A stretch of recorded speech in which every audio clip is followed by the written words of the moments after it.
On va jouer à un petit jeu, les amis, cria Marcus dans le gymnase bondé en pointant Diane du doigt. Et si la mère de Jasmine montait sur le ring avec moi? Il éclata de rire, entraînant les autres dans son hilarité. Ce sera drôle de voir une femme de ménage essayer de boxer. Ce n'est pas juste, monsieur, dit Diane calmement. Juste, c'est toi qui as demandé à entrer dans mon gymnase. Marcus monta sur le ring, faisant de grands gestes vers le public. Ce qu'il ignorait, c'est qu'il venait de défier Thunder Washington, et elle était sur le point de faire taire tout le gymnase. Avant de plonger dans l'histoire, laissez un commentaire ci-dessous et dites-nous d'où vous nous regardez. Bonne lecture.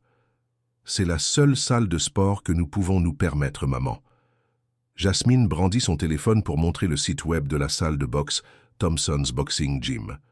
Le prix mensuel était tout juste dans le budget de Diane, qui travaillait comme femme de ménage de nuit. « Tu es sûre de vouloir faire de la boxe, ma chérie ?» demanda Diane en étudiant l'adresse. « Il y a d'autres sports.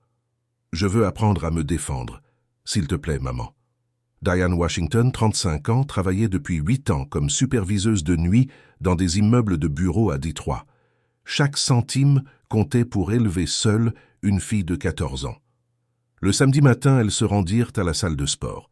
Le bâtiment avait l'air correct, vieux mais bien entretenu. À l'intérieur, de jeunes boxeurs s'entraînaient sur des sacs lourds, tandis que les entraîneurs leur criaient des instructions. « Je peux vous aider, mesdames ?» Marcus Thompson s'approcha d'elle.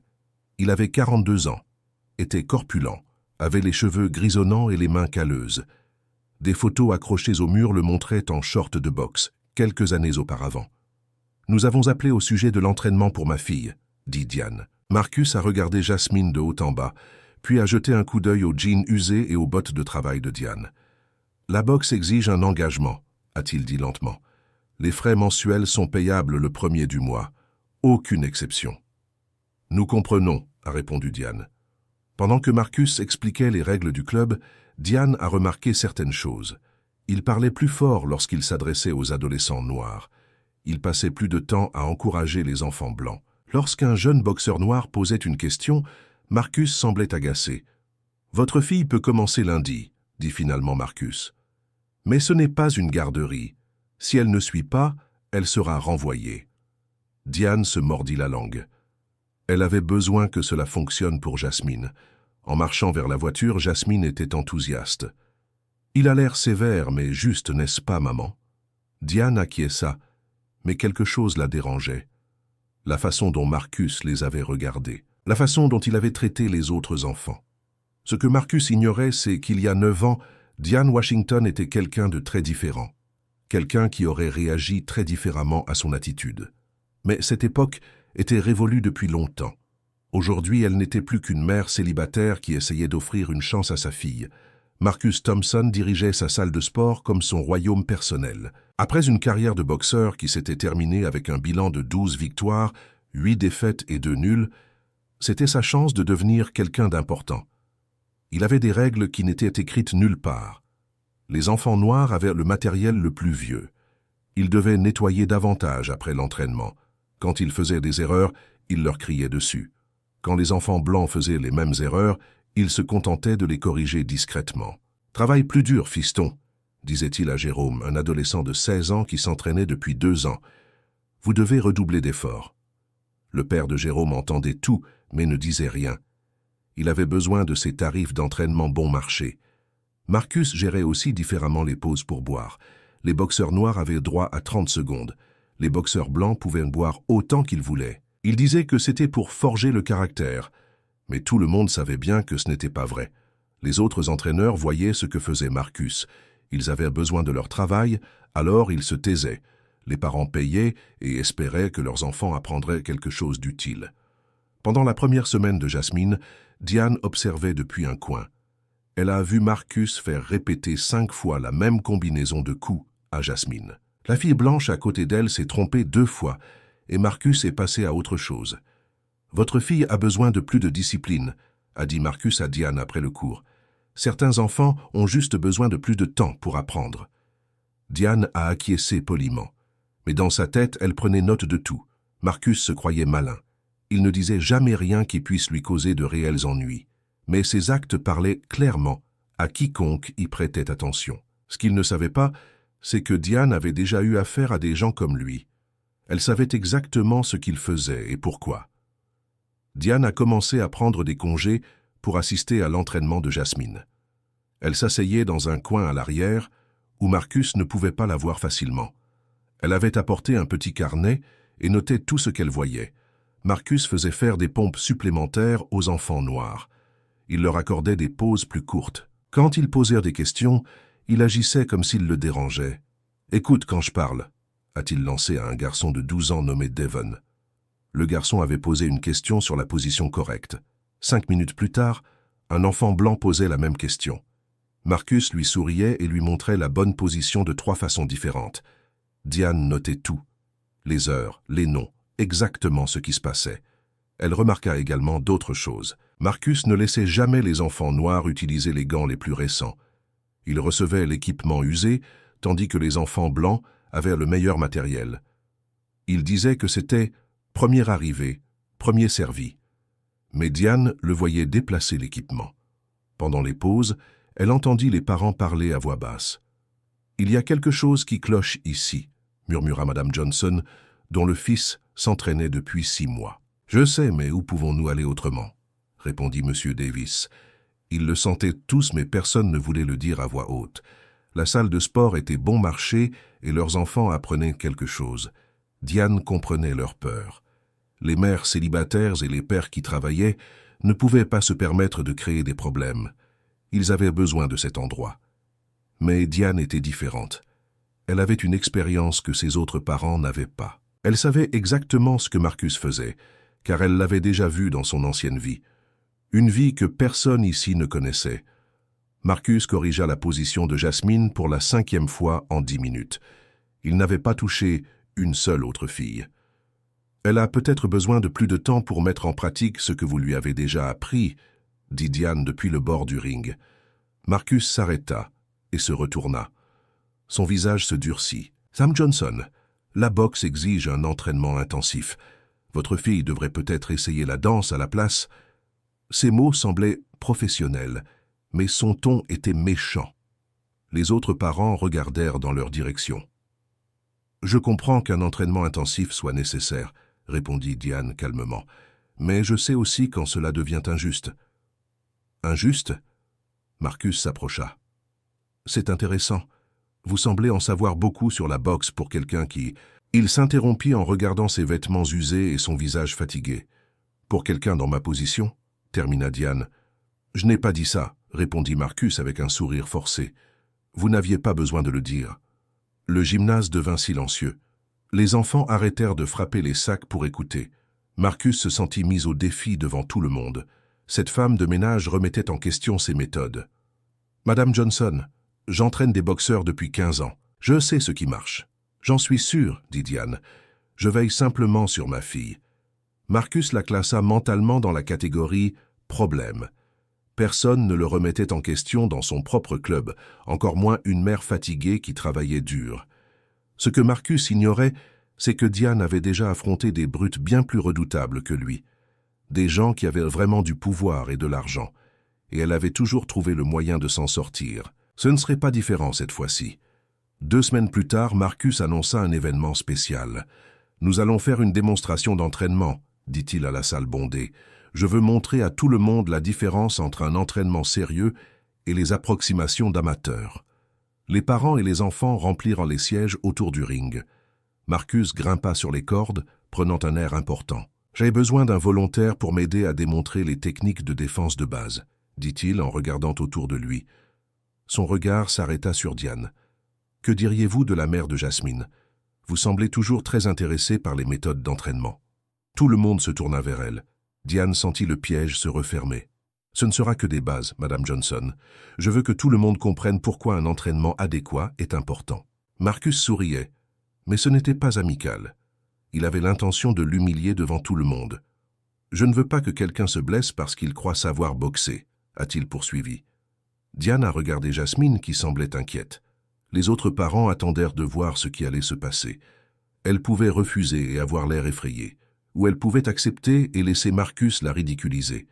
Mais Diane avait une 3e option à laquelle Marcus ne s'attendait pas. « Je vais le faire, » dit-elle en se levant. « Mais si je montre que je sais ce que je fais, vous admettrez que vous vous êtes trompé à mon sujet. » Marcus rit. « Marché conclu. Ça devrait être rapide. Il n'avait aucune idée de ce qu'il venait d'accepter. La femme qui montait sur le ring n'était pas la femme de ménage fatiguée qu'il croyait voir. Ce soir-là, après que Jasmine fut couchée, Diane s'assit seule dans sa petite cuisine. Elle n'avait pas parlé de son passé depuis 9 ans. À 26 ans, elle était Thunder Washington, triple championne du monde, 23 victoires, aucune défaite. Le combat le plus important de sa carrière devait avoir lieu à Las Vegas. La boxe lui avait sauvé la vie. Ayant grandi dans des foyers d'accueil, elle ne savait jamais où elle dormirait le lendemain. La salle de sport était le seul endroit où elle se sentait en sécurité.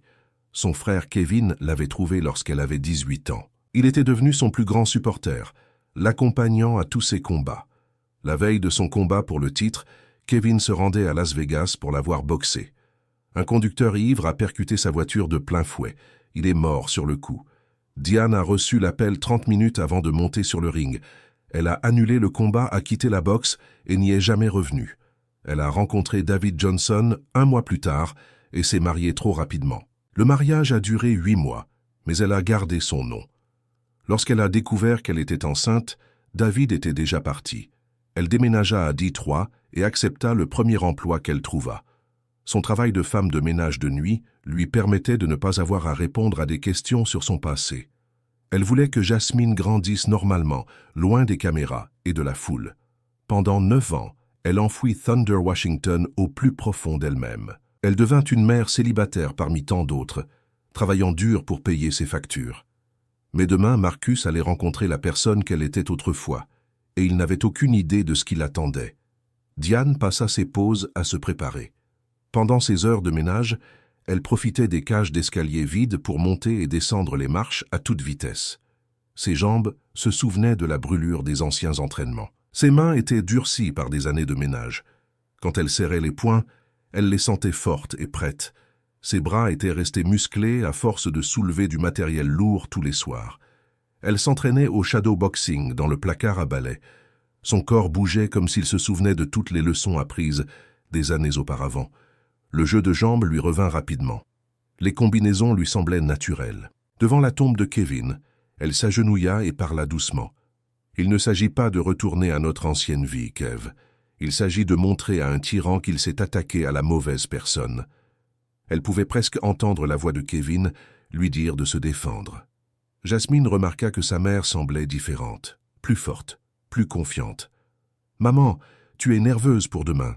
demanda Jasmine. « Un peu, » répondit Diane, « mais parfois nous devons nous rappeler qui nous sommes vraiment. » Jasmine ne comprenait pas, mais elle voyait bien que quelque chose avait changé dans le regard de sa mère. Diane n'avait pas l'intention de faire du mal à Marcus. Elle voulait simplement lui montrer que juger les gens sur leur apparence était une erreur.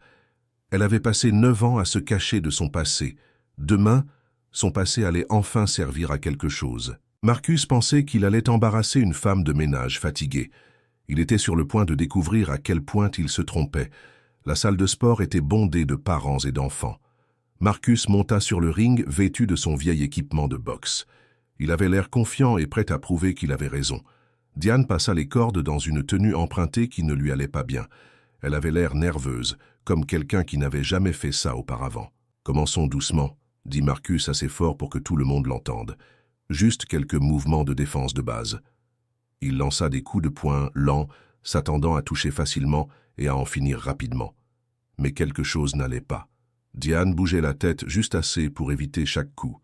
Ses pieds restaient parfaitement positionnés. Ses mains étaient en garde. Marcus lança un autre jab. Il manqua sa cible de quelques centimètres, puis un autre. Il ne frappa que de l'air. Au début, les gens pensèrent qu'elle avait de la chance. Mais après 5 minutes où Marcus ratait tous ses coups, cela ne ressemblait plus à de la chance. Marcus devint frustré et commença à frapper plus vite. Diane continuait à tout esquiver avec des mouvements petits et intelligents. Elle ne gaspillait pas son énergie et ne cherchait pas à impressionner. Les gens dans la foule ont commencé à chuchoter. Comment cette femme de ménage pouvait-elle faire passer Marcus pour un mauvais boxeur? « Allez, Madame Johnson, » a dit Marcus haletant. « Essayez de riposter. » Diane a secoué la tête. « C'est votre démonstration. Je me défends simplement. » Mais Marcus était en colère. Cela était censé être facile. Cette mère fatiguée le ridiculisait devant tout le monde. Il décida de ne plus se retenir, Marcus oublia tout de sa démonstration basique. Il commença à donner de vrais coups de poing, essayant de coincer Diane dans un coin ou de la faire abandonner. Mais Diane esquivait ses attaques avec la souplesse de l'eau. Ses mouvements de jambes devinrent plus fluides. Ses mouvements de tête semblaient professionnels. Elle commença à riposter. Ses coups étaient rapides et précis. Ils atteignaient facilement leur cible. Marcus sentit une véritable puissance derrière les coups et comprit qu'il avait commis une terrible erreur. Sa respiration s'est accélérée, non seulement à cause de l'effort, mais aussi à cause de la panique grandissante. Cela ne se passait pas du tout comme prévu. Les gens dans la foule avaient l'air confus. La situation avait complètement basculé. Marcus était censé enseigner, mais maintenant, c'était lui qui avait l'air d'un amateur. Les parents noirs ont commencé à espérer en silence. Les parents blancs semblaient mal à l'aise. Tout le monde pouvait voir qu'il se passait quelque chose d'inattendu. « Que se passe-t-il ici » a murmuré quelqu'un.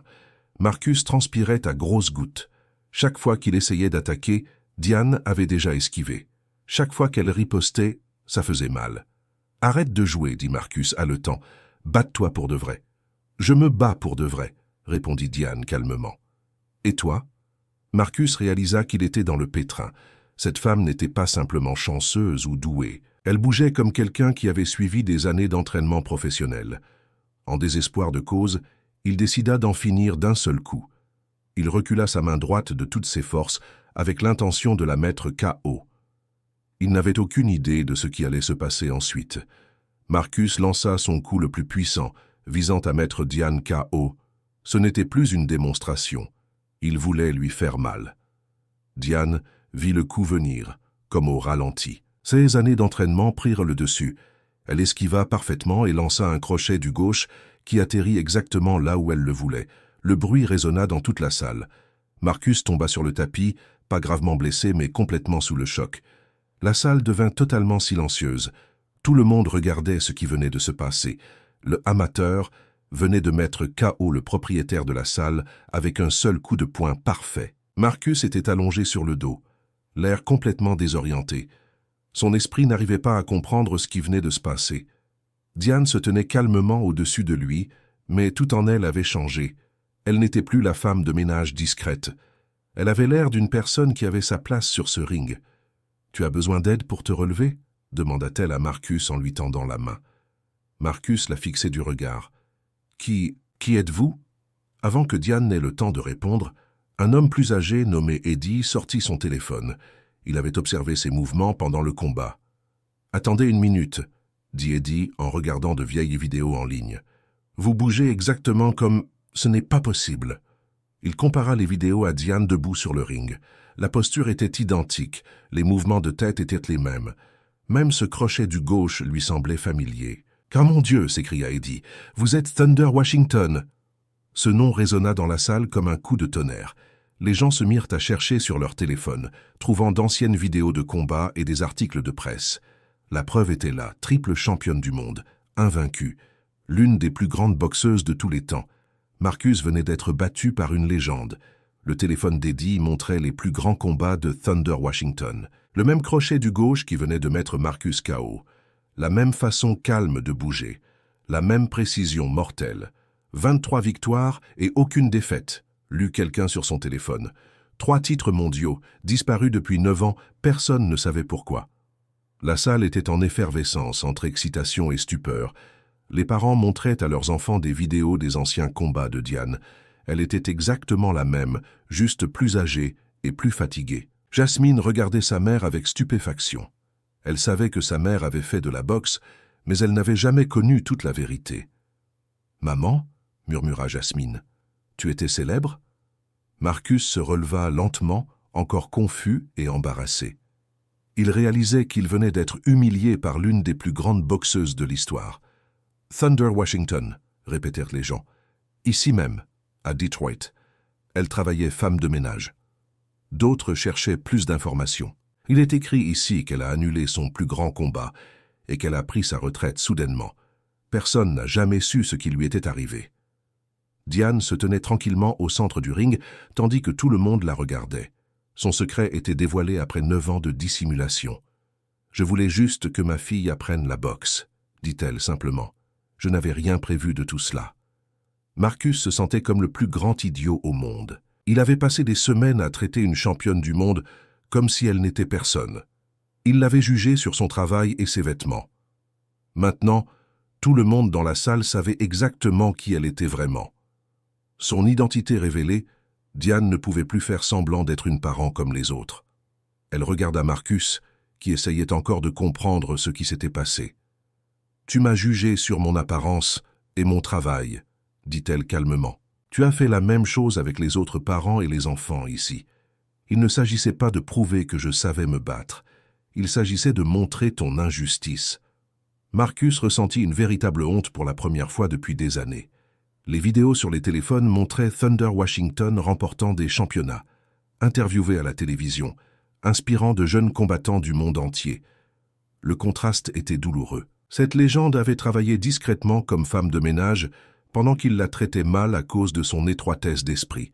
« J'ai bâti ma réputation sur ma dureté et mon professionnalisme », dit Marcus d'une voix tremblante. « Mais je n'étais pas du tout professionnel. » Diane poursuivit. « La vraie force, ce n'est pas les muscles ou les trophées. C'est le respect élémentaire que l'on accorde aux autres, peu importe leur apparence ou leurs origines. » Ces paroles avaient du poids, car tout le monde savait désormais ce qu'elle avait accompli. Elle avait gagné le droit de parler de force et de caractère. « J'ai arrêté la boxe parce que je pensais avoir perdu ma raison de me battre, » dit-elle. « Mais ce qui s'est passé ici m'a montré qu'il y a encore des combats qui valent la peine d'être menés. » Marcus regarda autour de lui tous les visages qui le fixaient. Les parents noirs qui étaient restés silencieux pendant des mois. Les enfants qui avaient été traités injustement. Il ne pouvait plus nier la vérité. Marcus se leva encore tremblant, plus de honte que de la douleur du coup. Il regarda tous les parents et les enfants qui le regardaient dans la salle de sport.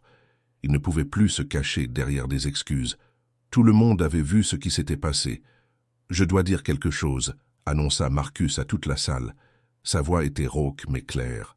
« J'ai commis une terrible erreur, pas seulement aujourd'hui, mais pendant des années. J'ai traité les gens injustement à cause de leur apparence ou de leurs origines. Certaines personnes restaient méfiantes. Elles avaient été blessées par son comportement pendant trop longtemps pour croire à un changement aussi rapide. Je me disais professionnel, mais j'ai agi sur la base de préjugés et de partis pris. Cela n'a pas sa place dans la boxe, ni ailleurs. » Ces mots semblaient forcés au début, mais ils devinrent plus sincères à mesure qu'ils continuaient. « Je dois des excuses à Diane, à Jasmine et à toutes les familles que j'ai maltraitées. J'ai eu tort. » Marcus regarda directement les parents noirs qui étaient restés silencieux pendant des mois. « Vous saviez ce que je faisais. Vous l'avez vu, mais vous ne pouviez pas le prouver. Je suis désolé de vous avoir mis dans cette situation. » Diane l'observait attentivement. Elle savait faire la différence entre des excuses hypocrites et un véritable regret. « Les mots sont faciles, dit-elle. Ce qui compte, c'est ce que vous ferez ensuite. » Marcus acquiesça. « Je comprends. J'ai beaucoup de travail à faire pour regagner votre confiance. » Certains parents semblaient pleins d'espoir. D'autres doutaient que les gens puissent vraiment changer. La première étape pour réparer les choses était d'admettre que le problème existait. Diane s'adressa à toute la salle. Sa voix empreinte de l'autorité de quelqu'un qui avait véritablement gagné le respect par son travail acharné et ses accomplissements. « La boxe m'a appris que la vraie force vient du caractère, pas de la puissance physique, » commença-t-elle. « Je pensais avoir perdu ma raison d'être lorsque j'ai pris ma retraite, mais vous m'avez tous montré qu'il y avait encore des combats importants à mener. » Elle regarda directement les jeunes boxeurs noirs qui avaient été traités injustement. « Ne laissez jamais personne vous rabaisser à cause de votre apparence ou de vos origines. Vos rêves ont autant d'importance que ceux des autres. » Puis elle s'adressa à tous les membres du club. « La vraie force, c'est d'aider les autres à s'élever, pas de les rabaisser. Nous commettons tous des erreurs, mais nous pouvons choisir de faire mieux. » Son message a eu un impact fort, car il venait d'une personne qui avait atteint le sommet de son sport, mais qui avait choisi l'humilité plutôt que l'arrogance. L'ambiance dans la salle de sport avait changé, pas du tout du jour au lendemain, mais elle était clairement meilleure. Les parents ont commencé à discuter entre eux de ce qu'ils venaient de voir et de ce que cela signifiait pour leurs propres préjugés sur les gens. « Je l'avais jugée moi aussi », a admis un père blanc à voix basse. « Je pensais qu'elle était juste une autre mère en difficulté. » Les parents noirs se sont sentis validés pour le traitement injuste qu'ils avaient enduré en silence. Les enfants regardaient Diane avec un nouveau respect, comprenant que les champions peuvent venir de n'importe où et ressembler à n'importe qui. La leçon allait au-delà de la boxe. Il s'agissait de voir les gens tels qu'ils sont vraiment, au lieu de porter des jugements hâtifs. 3 mois plus tard, la salle de boxe Thompson's Boxing Gym était en train de changer petit à petit. Le changement ne s'est pas produit du jour au lendemain, mais il était bien réel. Marcus s'est efforcé de traiter tous les boxeurs de la même manière. Il lui arrivait parfois de retomber dans ses anciennes habitudes, mais il s'arrêtait immédiatement et corrigeait son comportement. Il a établi de nouvelles règles qui ont été consignées par écrit et affichées au mur. Même équipement pour tous, même temps de pause, mêmes encouragements pour tous les enfants. Diane est devenue entraîneuse bénévole 2 jours par semaine. Elle enseignait la technique et partageait son savoir avec de jeunes boxeurs de tous horizons. Jasmine s'épanouissait dans ce nouvel environnement. Elle était jugée uniquement sur ses efforts et ses progrès, et non sur le travail de sa mère ou la situation financière de sa famille. La salle de sport a commencé à organiser des conférences mensuelles sur l'équité dans le sport. Diane a raconté son parcours de championne à mère active, puis à mentor respecté. Marcus assistait à chaque réunion. Il apprenait que regagner la confiance prend du temps et nécessite des actions cohérentes. Certaines familles ont quitté la salle de sport, incapables de pardonner des années de traitement injuste. Mais de nouvelles familles ont rejoint le club, attirées par sa réputation d'égalité véritable. Le combat le plus important que Diane ait jamais mené n'était pas pour une ceinture de championne, c'était pour la dignité et le respect. Cette victoire a continué à aider tous les jeunes athlètes qui s'entraînaient désormais sans craindre d'être jugés injustement. 9 ans après avoir pris sa retraite, Diane avait trouvé sa véritable raison d'être. Non pas en tant que Thunder Washington, la championne, mais en tant que Diane Johnson, la mère qui s'était battue pour ce qui était juste,